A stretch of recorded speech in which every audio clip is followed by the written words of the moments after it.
Kralj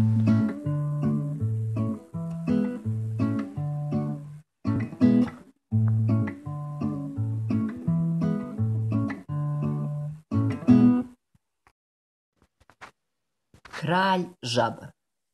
Bio jednom jedan kralj koji je imao prelijepu kćerku. Ona se satima igrala zlatnom lopticom u vrtu zamka. Jednog dana loptica joj pade na dno jezera i rastuži prelijepu princezu. Zašto plačeš, princezo? Upita je žaba, pomaljajući svoju ružnu glavu između cvijeća. Loptica mi je pala na dno ovog jezera. Nemoj plakati, ja ću ti pomoći. A što ćeš ti meni dati ako ja tebi donesem lopticu?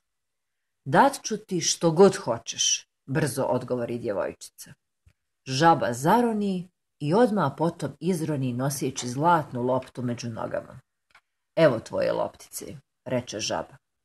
Želim biti tvoja prijateljica, jesti iz tvog tanjira i spavati u tvojoj sobi. Svakako, da, svakako, reče djevojčica i pobježe. Ona je zapravo mislila samo o tome kako da vrati svoju lopticu, a uopšte nije namjeravala ispuniti obećanje koje je dala žabi. Ali prvo što je princeza vidjela sutradan kad je ustala bila je žaba.